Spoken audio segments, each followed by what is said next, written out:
Pemirsa, dialog malam hari ini terkait dengan menanti pengadilan bagi Mario Dandi selaku pelaku kekerasan terhadap Cristiano David Ozora masih akan kami lanjutkan. Masih bersama kami malam hari ini pakar hukum pidana Universitas Jenderal Sudirman, Prof. Hipnu Nugroho, dan juga kuasa hukum dari David Ozora, Melissa Anggraini. Mbak Melissa, monggo kita lanjutkan kembali pembicaraan dari sebelum kita jeda tadi terkait dengan terkait Undang-Undang ITE atau pasal Undang-Undang ITE yang memang sempat ingin diajukan oleh kuasa hukum David untuk ditimpakan kepada Mario Dandi? Iya, tentu kita dari kemarin ini fokus kepada proses persidangan penganiayaannya dulu terkait dengan pelaku ini, Mbak. Oke. Nah, nanti ketika sudah mulai persidangan, mungkin kita akan gali lagi, terlebih lagi di beberapa waktu yang lalu kondisi David cukup rentan, ada beberapa kali cedera dan lain sebagainya, orang tua David juga ada yang sakit, jadi sungguh banyak terpecah fokus keluarga. Tetapi yang memungkinkan bisa dimintakan pertanggungjawaban pidana terhadap pelaku ini tentu pasti akan dimintakan. Kalau tidak dari kami sebagai pihak korban, tentu dari aparat penegak hukum, kalau itu termasuk delik biasa kan harusnya mereka juga bisa melakukan penggalian terhadap pelanggaran delik-delik itu, Mbak, seperti itu. Oke. Nanti ketika persidangan, saya pribadi belum mendapat gambaran terkait dengan apa strategi dari kuasa hukum pihak Mario Dandi. Tapi mungkin apakah dari pihak David Ozora atau kuasa hukum Mbak Melissa sebagai kuasa hukum sudah sempat ada informasi atau katakanlah kontak begitu dengan pihak kuasa hukum Mario Dandi? Tentu tidak ada, Mbak Fani. Kita fokus kepada persiapan di persidangan nanti karena orang tua dari anak korban pun harus mempersiapkan mental, emosi, dan psikologis mereka, mengingat mereka harus juga menggali ingatan terkait dengan bagaimana anaknya diperlakukan pada saat penganiayaan. Kemudian kami dari kuasa hukum juga telah mengumpulkan bukti-bukti lanjutan bagaimana dampak yang terus masih dialami oleh anak korban sehingga belum atau masih jauh dari kata normal. Dan kami juga sudah mengumpulkan bukti-bukti lanjutan lainnya, terlebih juga pada saat persidangan anak. Ini kan anak pada saat MDS memberikan kesaksian itu juga sudah kami rangkum keseluruhan bukti-buktinya dan itu akan menjadi komparasi pada saat persidangan dia nanti, seperti itu. Oke, masih sedikit berkaitan Mbak Melissa, tapi juga saya penasaran Ya. terkait dengan kondisi Ananda David sampai dengan saat ini seperti apa kabarnya? Alhamdulillah secara fisik sudah semakin ada perbaikan. Dari 3 terapi juga ada satu yang sudah berkurang terapinya, terapi okupasi yang dilatih dari motorik-motorik seperti menggambar, membedakan warna, bentuk, itu sudah dianggap cukup, tetapi ada terapi lain yang masih berlanjut. Secara kognisinya masih butuh asesmen lanjutan dan dokter belum sampaikan sampai akan kapan ini terapi. Nah, sehingga sudah mulai masuk ke asesmen, David diminta datang ke sekolah untuk menguji sejauh mana kognisi yang rusak di bagian-bagian tersebut. Tetapi yang perlu saya sampaikan, secara fisik membaik, tetapi yang dihajar pada saat penganiayaan itu kan bagian kepala, bagian otak ya, sehingga kognisinya banyak yang rusak. Nah, keseimbangannya David ini yang dihajar habis-habisan juga. Dalam beberapa kali visio, dalam beberapa kali latihan berjalan, sering jatuh, cedera. Jadi kemarin juga sempat harus dilakukan tindakan-tindakan tertentu yang nanti kita akan hadirkan dalam persidangan bukti-bukti itu sebagai bagian dari efek dan dampak yang dialami oleh anak korban atas penganiayaan tersebut, Mbak. Begitu. Dan ketika nanti hukum sudah bersifat inkrah begitu, pidana tersebut sudah bersifat inkrah atas Mario Dandi, biaya pengobatan, biaya terapi terhadap David akan ditanggung oleh pihak pelaku? Ya, jadi dalam proses persidangan ini kan kita sebelum masuk persidangan kita sudah berkomunikasi dengan LPSK dan memang ada hak anak korban yang melekat di sana dalam hal restitusi. Ya, restitusi, betul. Dalam restitusi ini tentu tetap diperjuangkan sesuai dengan hak-hak yang melekat terhadap anak korban yang diberikan sanksi kepada pelaku untuk mengembalikan kondisi anak korban seperti sedia kala. Apa-apa saja yang melingkupi itu LPSK yang menghitung biaya rumah sakit, apa yang dirugikan, penderitaan yang dialami, orang tua yang harus berhenti bekerja dan lain sebagainya. Itu langkah hukum yang paling dekat ya. Dan restitusi ketika itu tidak bisa dipenuhi misalnya, tidak menutup kemungkinan juga nanti pada saat setelah keputusan restitusi itu masih bisa juga dimintakan atas kondisi yang harus dipulihkan di kemudian hari. Karena kan sampai hari ini ya tentu biaya yang per hari ini seperti itu. Baik. Harus menyeluruh semuanya, tidak hanya terkait dengan pidana tetapi juga tadi hak-hak dari hak-hak dari korban khususnya David Ozora ini harus dipenuhi tentunya oleh pelaku sampai seadil-adilnya begitu. Untuk Prof Hipnu, saya juga jadi penasaran, ingatkan saya lagi karena memang hal-hal seperti ini suka miss begitu dari ingatan walaupun kuliah hukum begitu. Terkait dengan pasal-pasal multipasal begitu yang akan ditimpakan khususnya untuk Mario Dandi. Ketika ada lebih dari satu pasal yang dikenakan, satu atau dua pasal yang dikenakan untuk tersangka atau terpidana nantinya, apakah ada perbedaan begitu antara penanganan beberapa pasal ini dikenakan dalam satu kasus atau katakanlah persidangan yang sama atau persidangannya terpisah gitu? Apakah akan ada penerapan yang berbeda atau katakanlah besaran hukuman yang akan dijatuhkan kepada pelaku? Ya, gini Mbak Fani, menarik dulu yang pertama Mbak Melisa tentang restitusi. Ya. Kita ingat di dalam KUHP ada namanya penggabungan ganti kerugian. Ya, benar. Nah, oleh karena itu, cepat dikoordinasikan dengan penuntut umum tentang gugatan ganti kerugian. Ya, pasal 98 KUHP.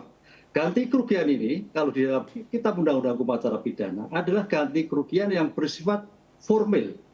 Artinya apa? Semua dokumen bukti yang dikeluarkan pada masa penyembuhan adalah autentik dan itu harus diganti. Nah, yang kedua, terhadap kerugian imaterial masa depan si David ada gugatan tersendiri.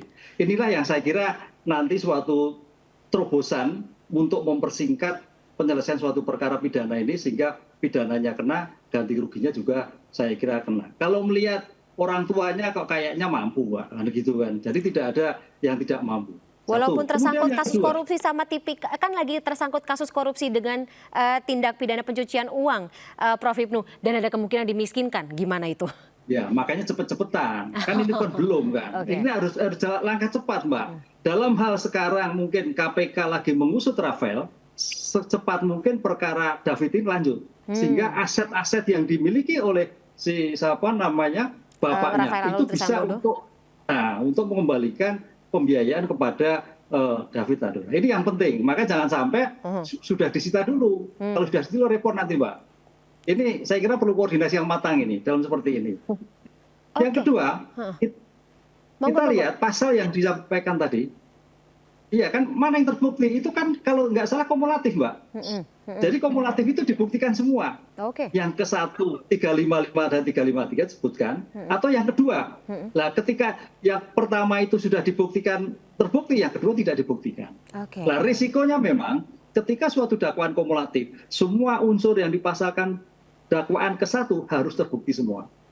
Artinya, kalau memang unsur itu tidak terbukti, menjadikan bebas. Inilah konsekuensi surat dakwaan kumulatif. Tapi saya yakin penuntut umum sudah demikian profesional, karena ini sebetulnya kan perkara biasa, hanya perkara yang menarik perhatian aja sehingga ada sedikit bukan terlambat ya, ada pemahaman yang khusus sehingga jangan sampai perkara ini menjadikan melebar, perkara ini fokus sehingga cepat selesai dan tidak menjadikan suatu pertanyaan di kemudian hari, karena ini suatu pernyataan perkara yang menjadikan atensi publik saat ini. Tapi sebelumnya sampai dibalikin juga sih. Oke, Prof, saya kembali lagi terkait dengan restitusi. Jika misalnya keburu dimiskinkan oleh negara, keburu disita semua asetnya oleh negara, apakah pihak korban, Mbak Melisa Anggraini selaku kuasa hukum dari David Ozora sebagai korban ini bisa menuntutkan hal tersebut ke negara?